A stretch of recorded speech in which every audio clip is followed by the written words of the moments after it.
Is Africa finally waking up? That question echoes quietly in diplomatic corridors, buzzes in corporate boardrooms, and lingers on the minds of millions who've seen this continent rise, only to be held down again and again. But today, something feels different. Right in the heart of West Africa, a quiet storm is stirring, and its epicenter is Guinea. For years, Guinea kept to itself, watching as neighbors like Burkina Faso, Mali, and Niger grabbed headlines with bold speeches and defiant moves against old powers. Guinea stayed in the shadows. No fiery speeches, no dramatic breakups, just a cold, calculated silence. Leading this quiet country is Colonel Mamadi Doumbouya. He seized power in a military coup, but never played the revolutionary. Not like Ibrahim Traoré, not until now.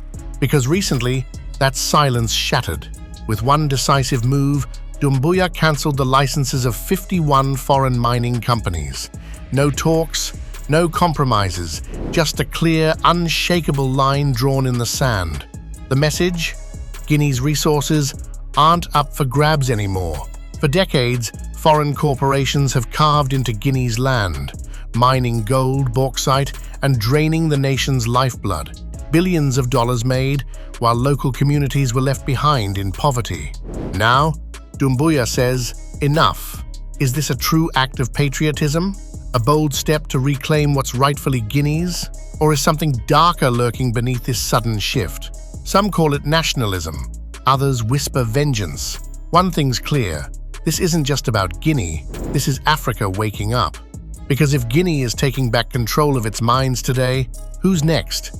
And how will the West react, now that its iron grip on Africa's wealth is starting to loosen? This isn't just a story about one nation, it's the story of a continent that's been plundered for centuries, finally saying, enough.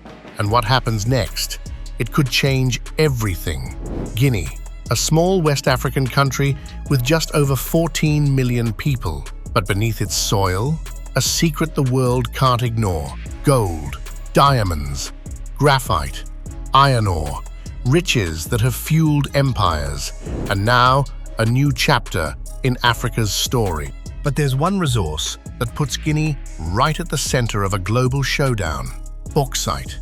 Buried deep beneath Guinea's red earth lies the world's largest stash, an estimated 7.4 billion metric tons. That's not just big, it's absolutely massive. And Guinea isn't just sitting on the biggest reserve, it's also the world's second largest producer, supplying nearly 20% of the global bauxite market. So why does this matter? Because bauxite is the lifeblood of aluminium, and aluminum is everywhere. Your smartphone, the skyscraper downtown, airplanes soaring overhead, even electric cars. It powers the modern world. Control the bauxite, and you control the entire supply chain.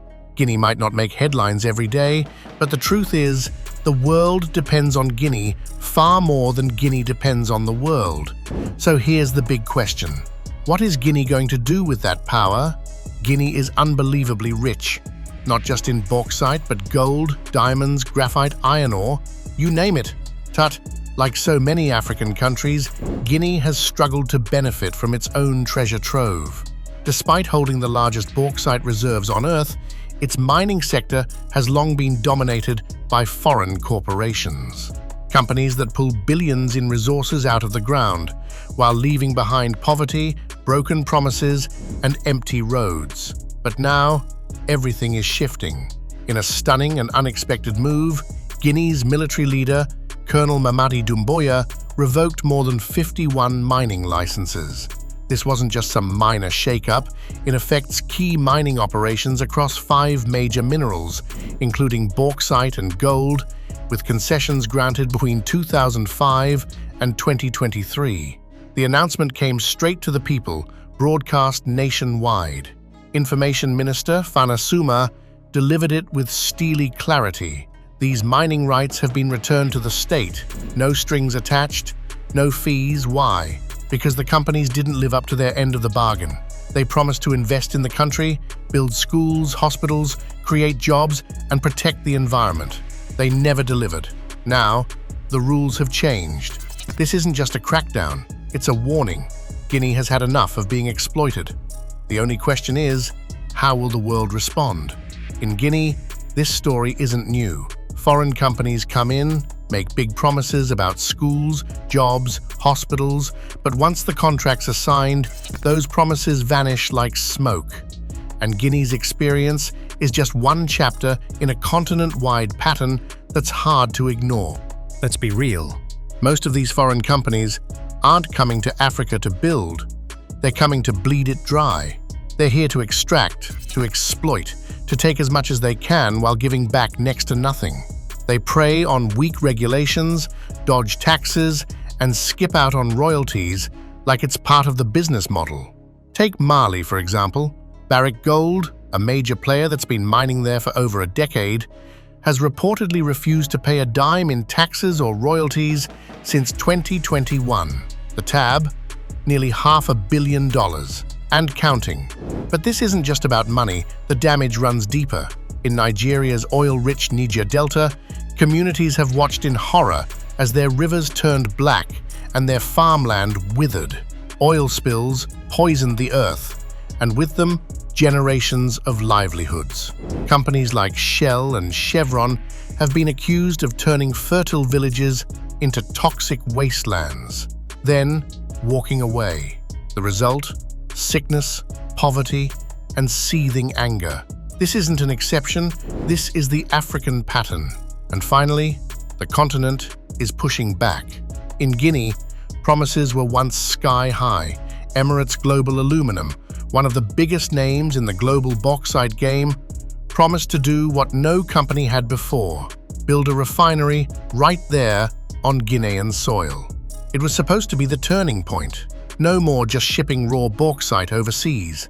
Guinea would process it at home, create real jobs, boost its economy, and climb the value chain.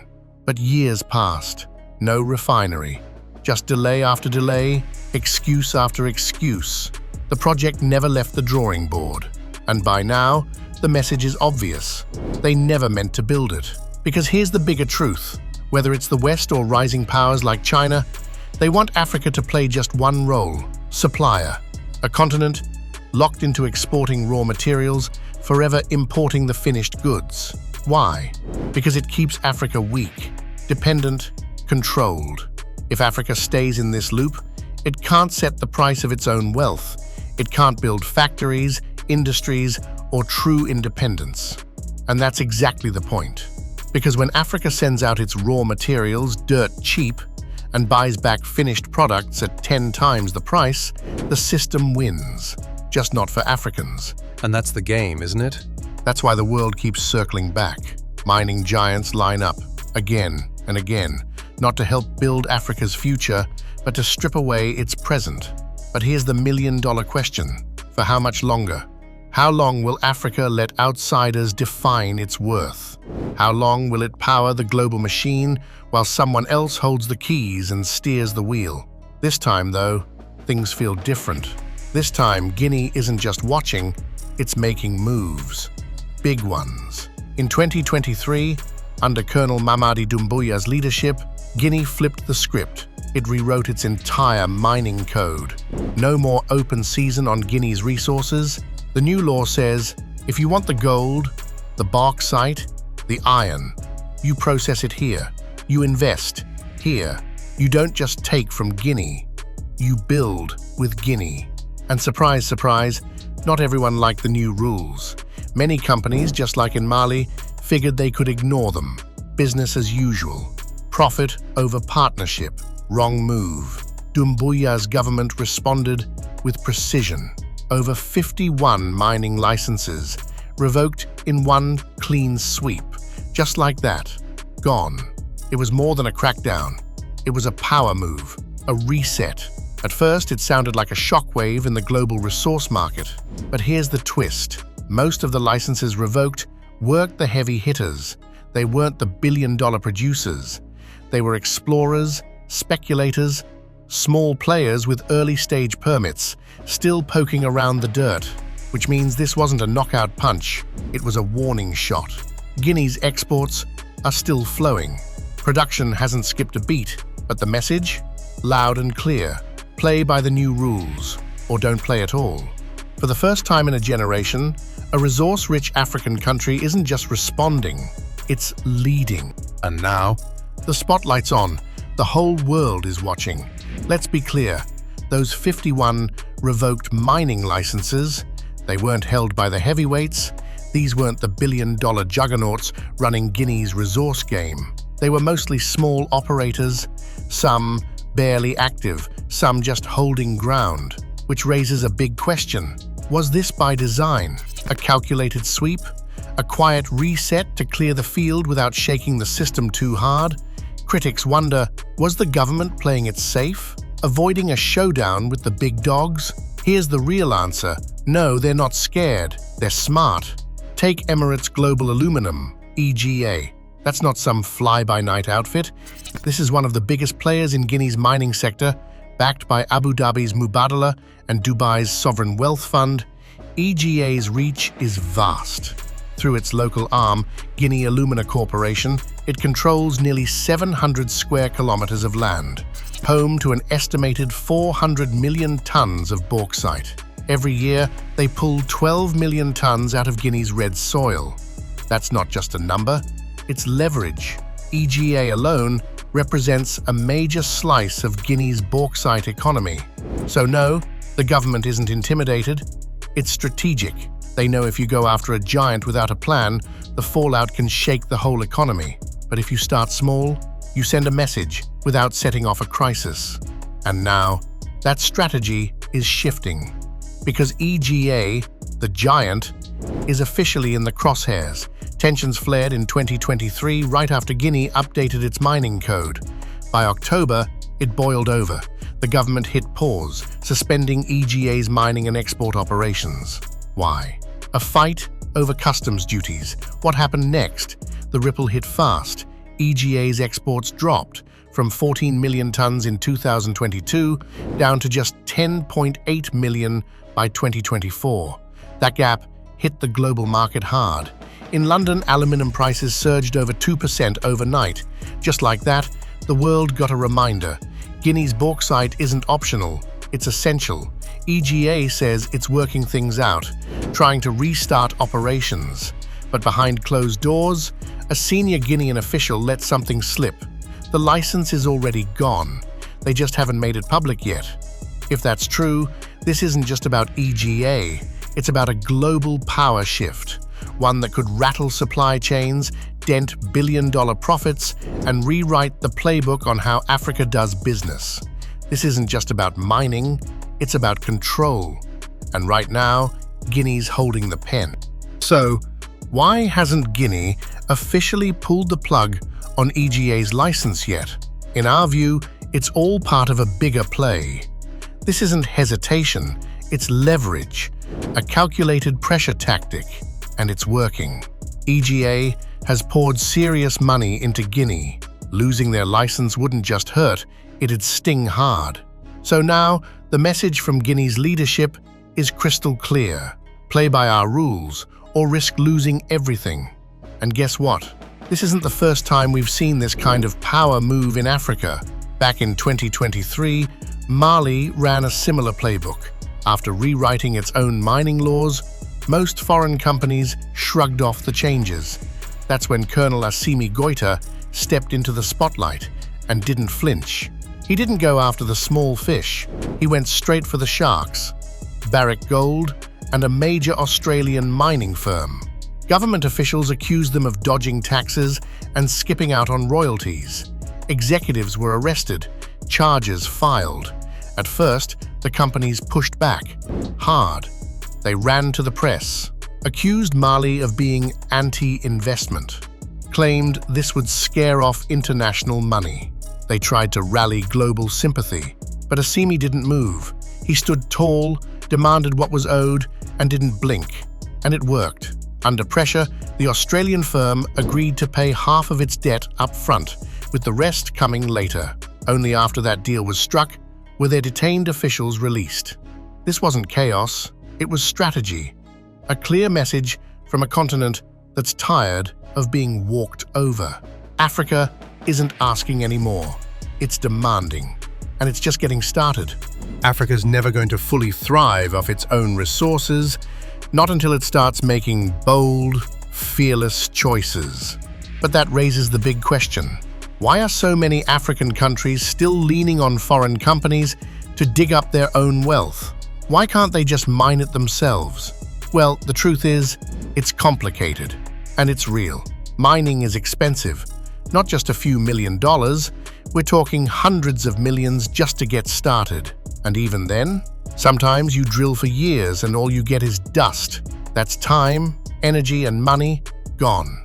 Most African governments can't afford to gamble like that when their people still need basics: schools, hospitals, paved roads.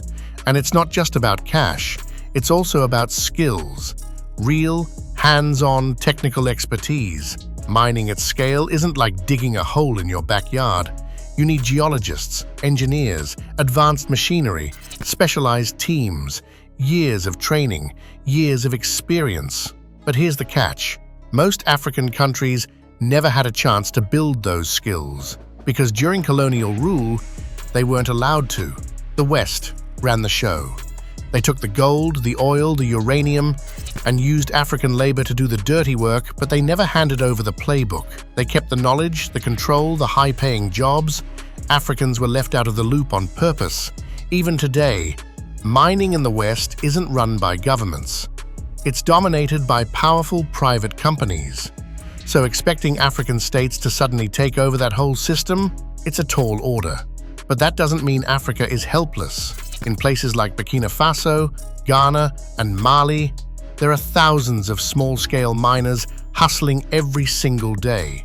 They've got grit, they've got determination. What they don't have are machines, training, or serious backing. They've got the will, but not the tools.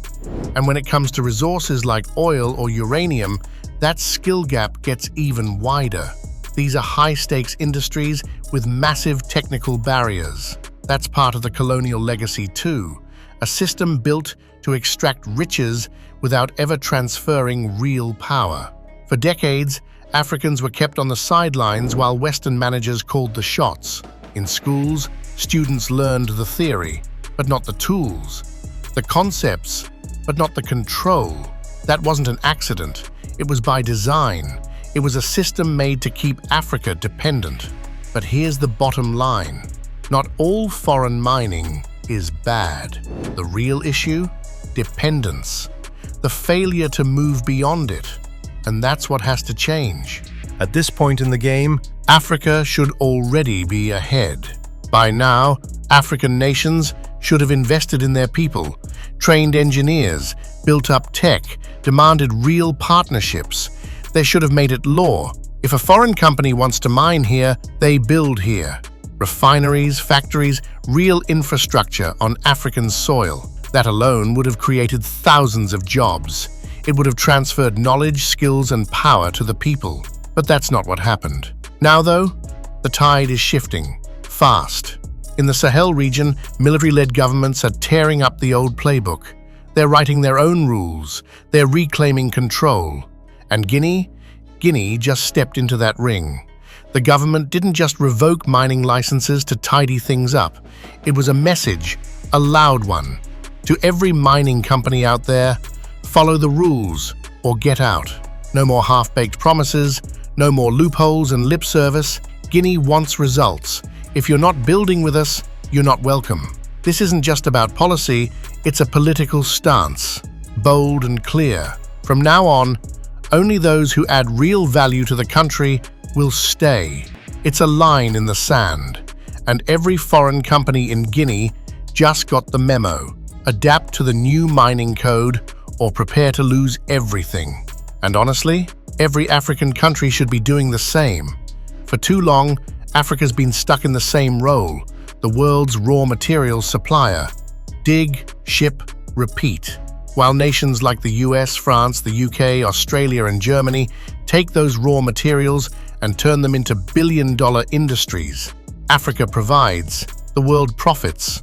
Africa's been underdeveloped, underpaid, undervalued for generations. But now, that chapter might finally be closing. Across the continent, new leaders are rising, and they're done playing nice. Leaders like Uganda's President Yoweri Museveni are standing up and saying, enough.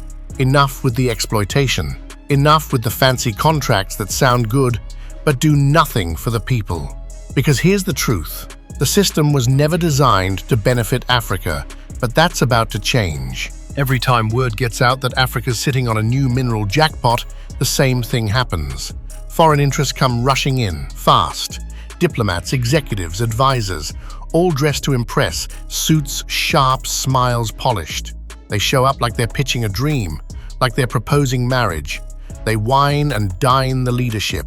We've got the money, we've got the know-how. Let us handle everything, they say. And in return, they just want the resource. The president signs the deal. He gets his cut. The people, they get crumbs. A couple of schools, maybe a half-finished road. And then come the promises. Big, glowing promises that never show up.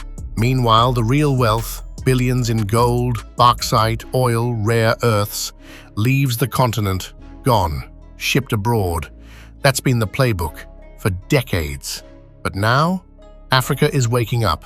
And what Guinea just did might be the spark that flips the whole script. Because the foreign pitch never changes. We're helping.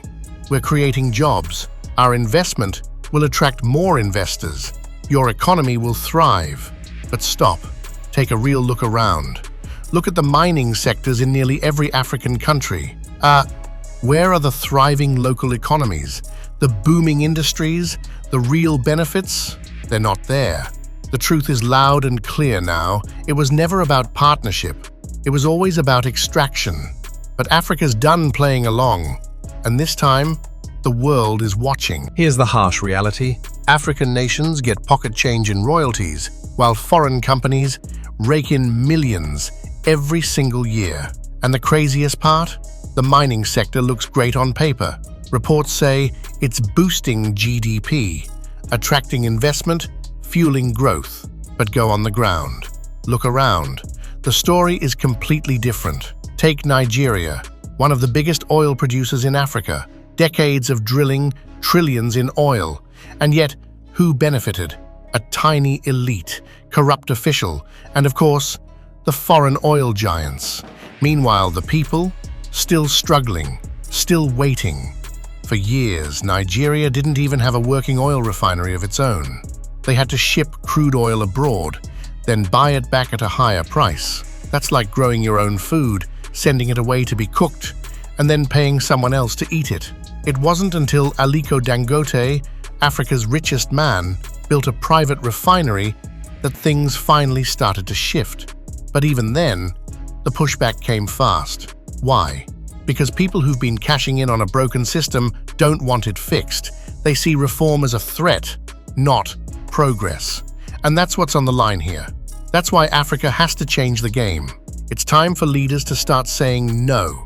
No to sweetheart deals that sell off gold, cobalt, uranium, and diamonds for pennies. No to contracts that enrich corporations while entire communities stay poor. If a foreign company refuses to play fair, cancel their license, shut it down. Now sure, critics will cry foul. Won't this scare investors away? Even the African Union's Peace and Security Council is raising eyebrows, worried that this new wave of resource nationalism might shake up the region. But let's be honest for a second. What's the point of investment if it never touches the people?